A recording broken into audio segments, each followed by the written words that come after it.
Olá pessoal, tudo bom? Eu sou o Gustavo. Vamos agora dar início a uma nova série de questões.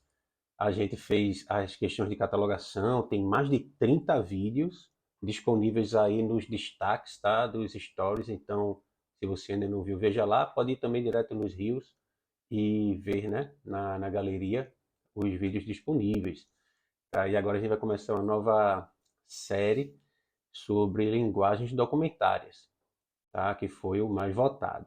A ideia é falar mais de indexação, né? Como um todo. O que eu considero o que eu chamo de indexação, né? Aquilo tudo que eu considero que engloba o que eu chamo de indexação, esse grande assunto de indexação que as linguagens documentárias estão dentro delas. E a gente vai começar com uma questão bem recente, e de um tema que para muitas pessoas é difícil, porque a gente não lida normalmente, né?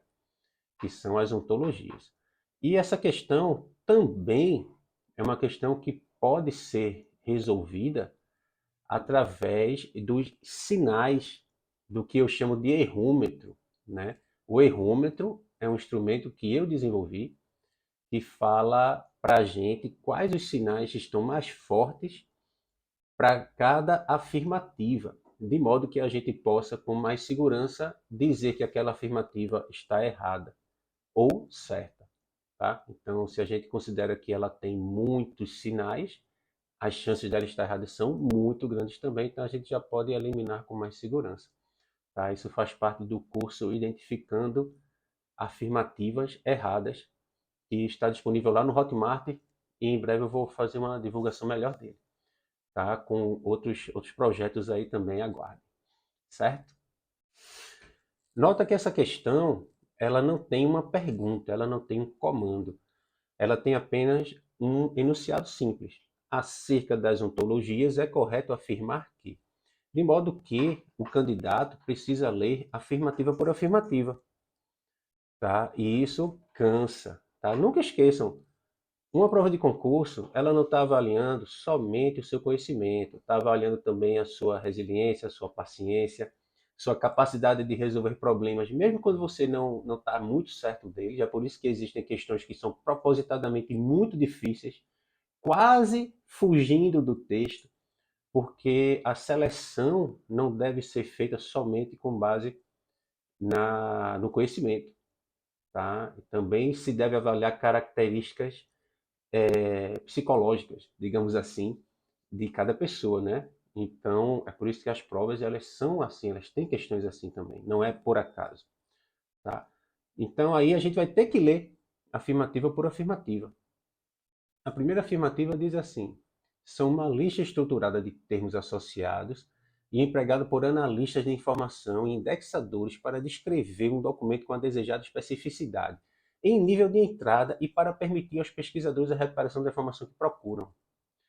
Tá? O sinal que tem aí é que é muito grande, certo? É muito texto.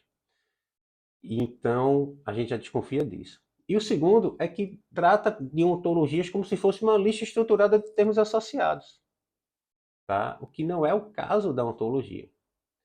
Segundo ponto, foram desenvolvidas com o objetivo de organizar os acervos de bibliotecas. Parou por aí, já não precisa ler mais, porque as ontologias não foram desenvolvidas com esse intuito. Tá? Então a gente já pode cortar daí. Mas se quiser ler o resto, facilitando o acesso às informações pelos usuários. Letra B também a gente corta. Letra C, tem como ponto de partida a classificação. Acabou daí. Acabou daí, a gente não precisa mais ler. Né? Já parte ali de classificação, já corta daí, porque a classificação no contexto da biblioteconomia, que é CDU, CDD, não foi isso que deu origem às ontologias.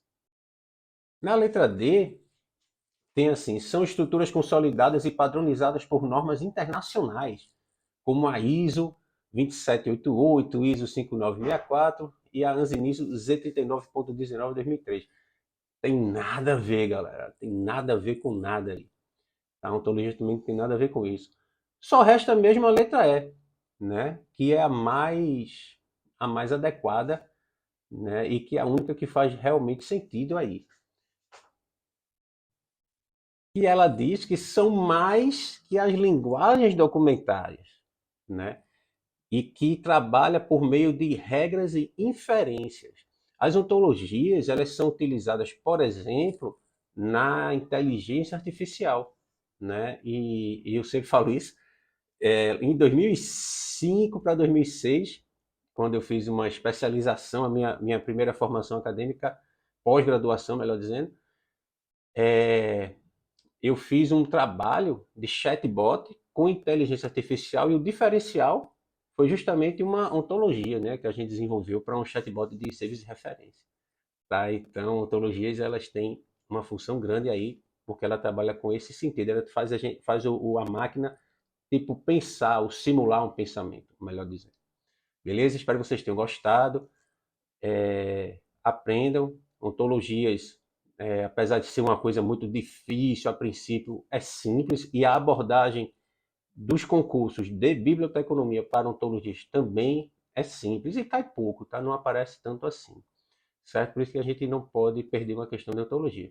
E, além disso, uma questão dessa aqui, com uma boa leitura, a gente consegue encontrar a resposta, beleza? Como a gente viu aí, tá bem? Então, aproveitem aí o feriado, descansem, estudem e acompanhem a nossa série aqui também.